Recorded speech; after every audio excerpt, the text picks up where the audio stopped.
नमस्कार, स्वागत है आपका खबर एक मिनट में, वो बुलेटिन जहां सिर्फ एक मिनट में सभी खबरों का पूरा विश्लेषण। तो चलिए शुरुआत करते हैं खबर एक मिनट की।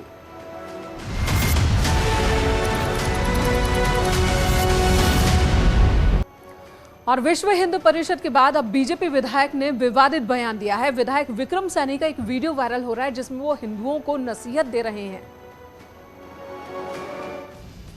मुजफ्फरनगर में खतौली के बीजेपी विधायक विक्रम सैनी ने विवादित बयान दिया है।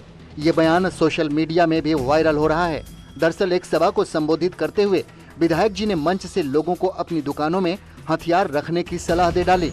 सैनी ने कहा कि लोग सुरक्षा के लिए अपनी अपनी दुकानों में पत्थर, फावड़े और पिस्टल रखें। सैनी ने कहा कि पुलिस कहां तक काम करेगी, पुलिस जब तक आती है तब तक तुम्हारी दुकानों में आग लगा दी जाती है। भाई दुकानदार अपने भी दुकानों पे एक पेटी रखो पत्थर, 4-5 रखो फावड़े के बिंटे और 2 रखो पिस्टल। पत्थर बाहर जाना, टोपी ओढ़ कर फिर पुलिस यार कहाँ तक काम करेगी? यदि पुलिस है कहाँ? जब तक पुलिस आ रहे हैं थारी दुकान में माल लगा दे। मुलायम सिंह यादव की पत्नी साधना यादव आज पंचतत्व में विलीन हो गई। लखनऊ में मुलायम परिवार की मौजूदगी में अंतिम संस्कार हुआ।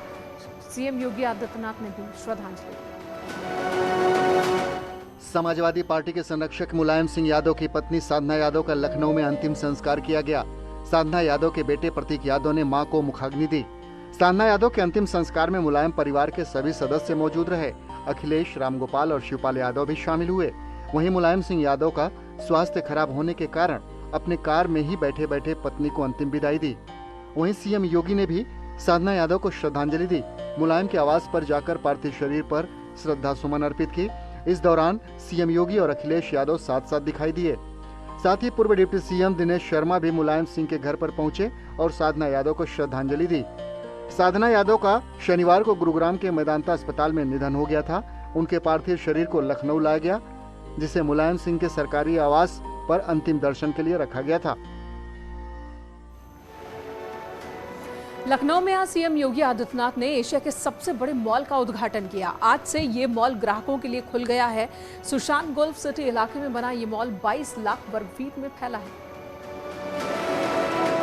एशिया का सबसे बड़ा मॉल लुलु आज से लखनऊ वालों के लिए खुल गया। सीएम योगी ने इस भव्य मॉल का उद्घाटन किया।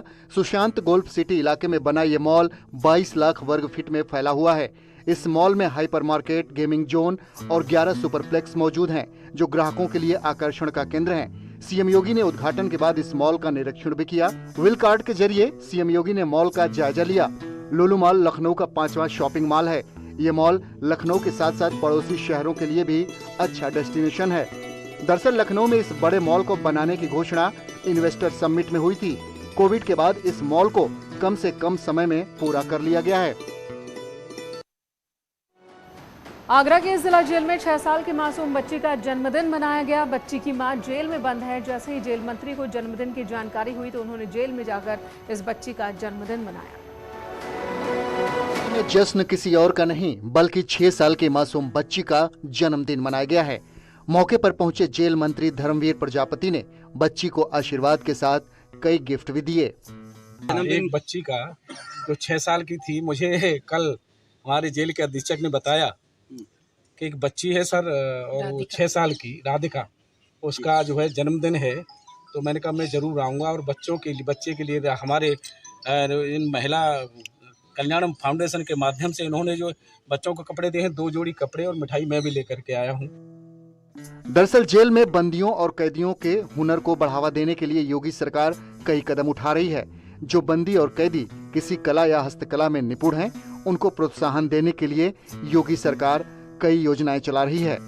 जेल मंत्री ने आगरा की जिला जेल में महिला बंदियों की ओर से बनाए गए हस्तकला के कपड़े देखे और उन्होंने इस मौके पर महिलाओं का हौसला भी बढ़ाया। मिर्जापुर के लखनिया दरी के पास चूना दरी में बड़ा हादसा हो गया। फॉल में नहाने गए 4 लोग वाटरफॉल में डूब गए। ये सभी वाराणसी के रहने वाले थे। मिर्जापुर के लखनिया दरी के आगे चूना दरी में वाराणसी से आए 4 युवक नहाने के दौरान डूब गए। बारिश के दिनों में पहाड़ों से गिर रहे पानी में ये लोग नहाने चले गए, जिससे बड़ा हादसा हो गया। इस घटना के बाद एसपी ने इलाके में तैनात सिपाही की लापरवाही पर सस्पेंड कर दिया है। फिलहाल गोताखोरों की मदद से अब तक 3 लोगों के शव निकाले गए हैं, जबकि एक की तलाश जारी है। अंदर जो जाने के बाद पड़ता है चूनादरी, वहीं पे लोग भैया बता रहे थे कि 2 लोग वहाँ डूबे हैं, एक लोग वहाँ से तकरीबन मान लीजिए कि 50 या 70 मीटर की दूरी पे उधर डूबा था, 3 लोग डूबे। अब नहाने को हम लोग को देखे, हम तो देखे तो है नहीं, हमें यहाँ प्रशासन के से बुलाया गया था तो हम आए थे निकालने के लिए। कितने लोग निकाले? आज तो 3 लोग को निकाले हैं, अगले हफ्ते 2 लोग को निकाले थे, उसके पहले 2 लोग को निकाले थे, उससे 20 दिन पहले 1 लोग को निकाले थे। हम लगातार हम तकरीबन यहाँ 2014 से आ रहे हैं। फिलहाल डीएम ने इस हादसे के बाद चूनादरी इलाके को पर्यटकों के लिए बंद कर दिया है। इससे पहले भी चूनादरी में कई पर्यटक पानी में समा चुके हैं, उसके बाद भी लोग लापरवाही करने से बाज नहीं आ रहे हैं। जो सहारनपुर में पहाड़ी नदियों का कहर जारी है। बादशाही नदी में अचानक आई बाढ़ की चपेट में एक बोलेरो कार आ गई।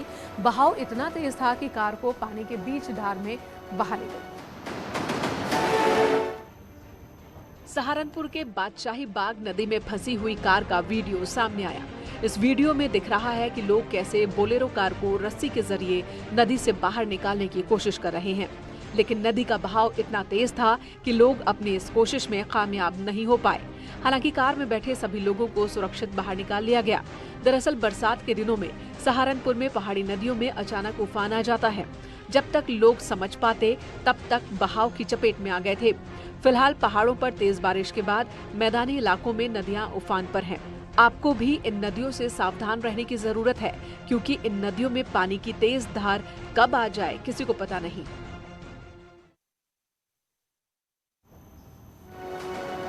तो दिल्ली में सड़क पर एक कार अचानक आग का गोला बन गई। कार में आग लगने से आसपास के लोगों में भी अफरा तफरी मच गई और भीषण जाम लग गया। दिल्ली में अक्षरधाम मंदिर के बाहर भी सड़क पर कार में आग लग गई। देखते ही देखते कार आग का गोला बन गई। कार में आग लगने की वजह से रोड पर जाम लग गया। वीकेंड होने के कारण अक्षरधाम मंदिर घूमने आए लोगों की संख्या बहुत ज्यादा थी, जिसकी वजह से कार में आग लगने के बाद अफरा तफरी मच गई। कार में आग की तस्वीरें आप भी देख सकते हैं। धू धू कर जलने वाली कार की आग को फिलहाल दमकल की गाड़ियों ने बुझा दिया। आजकल सड़कों पर कार में आग की घटनाएं आम होने लगी हैं, तो आप भी सावधान रहें और अपनी गाड़ी की फिटनेस की जांच वक्त वक्त पर करवाते रहें। इटावा में बड़ा हादसा हो गया। 60 यात्रियों वाली बस में गनीमत रही कि किसी जान माल का नुकसान नहीं हुआ, लेकिन हादसा इतना भयानक था कि 15 यात्री गंभीर रूप से जख्मी हो गए। इटावा में आगरा लखनऊ एक्सप्रेस वे पर एक स्लीपर बस खाई में जा गिरी। हादसे में 15 यात्री जख्मी हो गए। जिस वक्त हादसा हुआ उस वक्त बस में करीब 60 यात्री सवार थे। घटना हरदू गांव के पास हुई। बस नोएडा से आ रही थी। सभी यात्री औरैया के बिधुना जा रहे थे। घायलों को अस्पताल में भर्ती करवाया गया है। हादसे के बाद से बस का ड्राइवर और कंडक्टर फरार है। हादसे के बाद स्थानीय लोगों ने बस में फंसे यात्रियों को बाहर निकाला। ये बस आ रही थी, इसमें ब्रेक नहीं थी। नोएडा से आ रही थी, ब्रेक फेल थी। इसमें बताया नहीं किसी को, रास्ते में बताया इसमें ब्रेक फेल थी। और यहाँ पे चौपला रोकी थी, यहाँ पे चाय नाश्ता कर रहे थे और यहाँ पे देखा नहीं, मोड़े सीधी ले चले आए गाड़ी। यहाँ पे कितने लोग इसमें घायल हुए? यहाँ पे करीब 25 से 30 लोग। कितने लोग बैठे थे इसमें? 50-60 लोग थे करीब। गाड़ी बेकाबू हुई, लट्ठा तोड़ती हुई सीधी गिर जाके नीचे। वो तो खड्डा था बहुत गहरा नीचे, इसलिए बच गई न, और आगे तक जाके तहाँ पलट गई। महोबा में कुछ लोगों ने जमकर नियमों की धज्जियां उड़ाई। शिक्षा के मंदिर में शराब पीकर जमकर हंगामा किया। स्कूल के कर्मचारियों ने इन्हें रोकने की कोशिश की थी, लेकिन शराब की मस्ती में चूर ये लोग कर्मचारी पर ही टूट पड़े। में धुत दबंगों के डांस करते वीडियो सोशल मीडिया पर जमकर वायरल हो रहे हैं। नियमों को ताक पर रखकर ये दबंग सरकारी छत का इस्तेमाल अपनी हुड़दंग का वीडियो बनाने में कर रहे हैं। किंग ऑफ नगाड़ा के नाम से सोशल मीडिया पर डाले गए इस वीडियो पर पुलिस प्रशासन ने चुप्पी साध रखी है। स्कूल की छत पर डीजे की धुन पर डांस करते ये युवक हरदंग गांव के दबंग परिवारों से आते हैं। पूर्व माध्यमिक विद्यालय के कर्मचारियों ने इन्हें नियमों को तोड़ने से मना किया, लेकिन दबंगों ने कर्मचारियों को ही जान से मारने की धमकी दी। किसी तरह स्कूल का कर्मचारी जान बचाकर भागा। फिलहाल शिक्षा के मंदिर में हुड़दंगई पर पुलिस की कार्रवाई का इंतजार है। अमेठी के एक परिवार ने केंद्रीय मंत्री स्मृति ईरानी से गुहार लगाई है। सऊदी अरब में पाकिस्तानी मूल के एक व्यक्ति ने अमेठी के युवक की हत्या कर दी, जिसकी उच्च स्तरीय जांच की मांग परिजन कर रहे हैं। अमेठी के रहने वाले एक शख्स के साथ विदेश में हत्या की बड़ी घटना सामने आई है। सऊदी अरब गए अमेठी के एक शख्स की उसी के साथ रहने वाले पाकिस्तानी मूल के युवक ने निर्मम हत्या कर दी। हत्या के बाद इसकी जानकारी परिवारीजनों को मिली तो हड़कंप मच गया। इसके बाद पिता ने केंद्रीय मंत्री और सांसद स्मृति ईरानी को पत्र लिखकर अपने पुत्र का शव भारत लाने और पूरे मामले की उच्च स्तरीय जांच करवाकर पाकिस्तानी हत्यारोपी को कड़ी से कड़ी सजा दिलाने की मांग की है।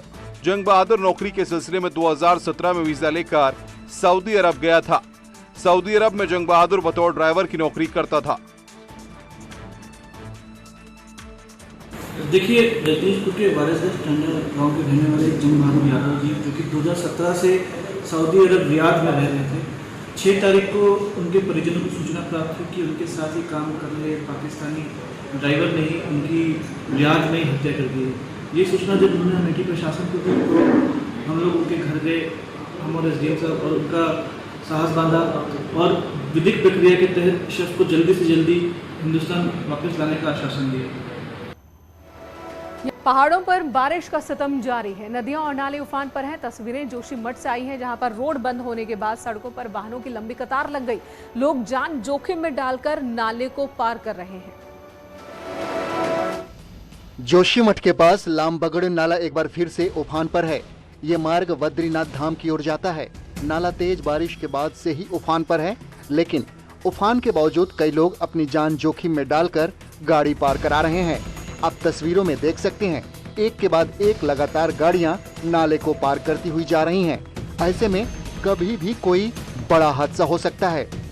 दरअसल जोशीमठ में एक बार फिर लामबगड़ बाजार के पास नाला उफान पर आ गया है। तेज बारिश के चलते रोड बंद हो गई हैं, जिससे दोनों ओर वाहनों की लंबी कतारें लग गई हैं। आपको बता दें कि आज दोपहर में ही मार्ग खोला गया था और फिर दोबारा मार्ग बंद हो गया है। बारिश के चलते मार्गों के बंद होने और खुलने का सिलसिला जारी है। रुद्रप्रयाग में लगातार हो रही बारिश के बाद अलकनंदा नदी उफान पर बह रही है। लगातार बढ़ते जलस्तर की वजह से अलकनंदा नदी खतरे के निशान के करीब पहुंच चुकी है। अगर बारिश इसी तरह से जारी रही तो नदी किनारे रहने वाले लोगों की दिक्कतें बढ़ सकती हैं। आपदा प्रबंधन विभाग की ओर से नदी किनारे रहने वाले लोगों को अलर्ट किया जा रहा है। बढ़ते जलस्तर की वजह से नदी का आकार भी बढ़ गया है। रुद्रप्रयाग में अलकनंदा नदी का खतरे का निशान 626 मीटर है, जबकि अलकनंदा नदी इस वक्त 625 मीटर के आसपास बह रही है। नदी किनारे स्थित घाट भी पूरी तरह से जलमग्न हो चुके हैं और नगरपालिका ने फिलहाल नदी किनारे जाने पर रोक लगा दी है। मानसून से पूर्ण संवेदनशील स्थलों का चिन्हीकरण किया गया था और उसमें हम लोगों ने जो JCB मशीनें थी उन मशीनों को भी उन स्पॉटों पर चयनित किया गया था तथा जो एम्बुलेंस थी और एम्बुलेंसों के भी हमने 11 एम्बुलेंसों को भी यात्रा मार्ग पे लगा रखे हैं। उधर टिहरी में आज एक बड़ा हादसा टल गया। दरअसल सुरकुंडा देवी रोपवे आज कुछ देर के लिए अचानक तकनीकी कारणों से बंद हो गई। रोपवे बंद होने से अफरा तफरी मच गई। उस वक्त रोपवे में टिहरी विधायक किशोर उपाध्याय समेत 60 से 70 लोग फंसे हुए थे। करीब 40 मिनट तक विधायक समेत सभी श्रद्धालु फंसे रहे। इस दौरान अफरा तफरी की स्थिति रही, लेकिन बाद में रोपवे को ठीक कर लिया गया, जिसके बाद सभी ने राहत की सांस ली। 20 मिनट से हम अधर में हैं, हवा में हैं, ट्रॉली में हैं और थोड़ा सा ये आगे बढ़ी और फिर ये जो है फिर फंस गई है यहाँ पर। और मैं सबसे जो इस समय उसमें है, अगर सबका नेटवर्क चल रहा है, जो लोग इस समय ट्रॉली में फंसे हुए हैं, मैं उनसे निवेदन ये करना चाहता हूँ कि वो पैनिक ना हो। इसका रास्ता निकाल लिया जाएगा और मैं एडमिनिस्ट्रेशन को आपके माध्यम से कहना चाहता हूँ कि वो तुरंत इसका संज्ञान ले और नहीं तो जो है जो SDRF इनसे बात करके, ट्रॉली संचालकों से बात करके, नहीं तो SDRF की व्यवस्था करे जिससे। यहाँ रुकेंगे एक ब्रेक के लिए। ब्रेक के बाद खबरें होंगी उत्तराखंड से।